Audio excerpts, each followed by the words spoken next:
તો ખેડાના માતર તાલુકાના દેથલી ગામ તરફનો રસ્તો પાણીમાં ગરકાવ થયો છે। બાંટવા ગામના ખેતરના પાણી રસ્તા ઉપર ફરી વળ્યા છે। જીવના જોખમે સ્થાનિકો અત્યારે રસ્તો પસાર કરવા માટે મજબૂર। છેલ્લા એક સપ્તાહથી વરસાદી પાણીથી ભારે પરેશાનીનો સામનો કરવો પડી રહ્યો છે લોકોને। એક ગામમાંથી બીજા ગામમાં જવું પણ હવે એક મોટો પડકાર છે। મગર વરસાદી પાણીમાં રસ્તા ઉપર આવી જતા હોવાનો પણ લોકોનો દાવો છે।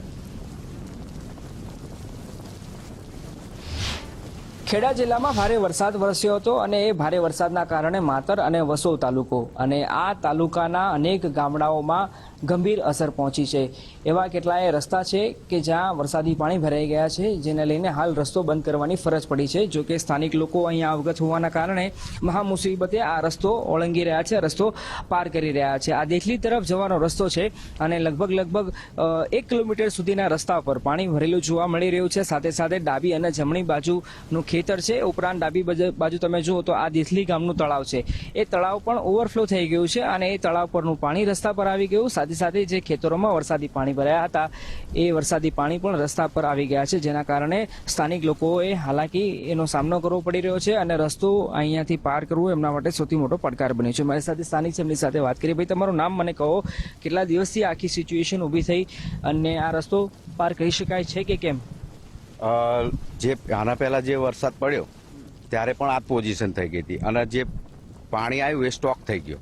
હવે જે વરસાદ થોડો ટાઈમ પણ પડે તો અહીંયા આગળ ફૂલ પાણી ભરાઈ જાય, જેવા કે કેડ હમાણા, બરાબર। અને આ રસ્તો 500 કે 700 મીટર લાંબો છે, એટલે કોઈને અહીંયાથી જવું તો કઈ બાજુ રસ્તો છે એ ખબર ના પડે, કારણ કે ડોહરું પાણી થઈ જાય છે।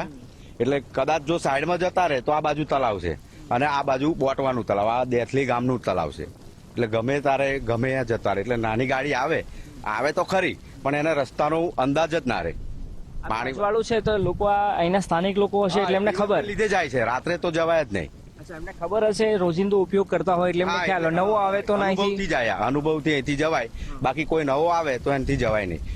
દૂધનું ટેન્કર જ કાલે જ અંદર ફસાઈ ગયેલું, ક્રેનથી કાઢ્યું, જે અમૂલ ડેરીનું દૂધનું ટેન્કર આવે ને, દેથલી ગામમાં પાણી ભરવાયેલું, સોરી દૂધ લેવા, તે પાણીમાં એને ખબર ના પડી, તે સાઈડમાં દબાયું તો ગાડી દબાઈ ગઈ। આ બંને તળાવમાં મગર પણ છે કદાચ?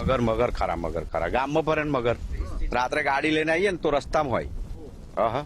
તો આપ જોઈ રહ્યા છો કે સ્થાનિક લોકો માટે માત્ર વરસાદી પાણી એ આફત નથી, પણ અહીંયા આ તળાવમાં જેટલા મગરો હતા એ મગરો પણ અહીંયા આવી જાય છે અને એમાં ખાસ તો સ્થાનિક લોકો માટે અહીંયા સાંજનો સમય પછી જ્યારે અંધારું થાય ત્યારે આ રસ્તો પાર કરવો ખૂબ મુશ્કેલ બની જાય છે। જો કે જીવના જોખમે અહીંયા એમના માટે કોઈ વિકલ્પ નથી હોતો, એટલે કેટલાક લોકો અહીંયા સ્થાનિક અવગત હોવાના કારણે આ રસ્તો પાર કરવાની તેમને ફરજ પડી રહી છે। જો કે હાલ એમના માટે રાહતની વાત એ છે કે વરસાદ બંધ થયો છે અને સ્થાનિક લોકો રાહ જોઈ રહ્યા છે કે આ વરસાદી પાણી ક્યારે ઓસરે। કેમેરામેન મનીષ ત્રિવેદી સાથે અર્પિત દરજી, ગુજરાત ફર્સ્ટ, ખેડા।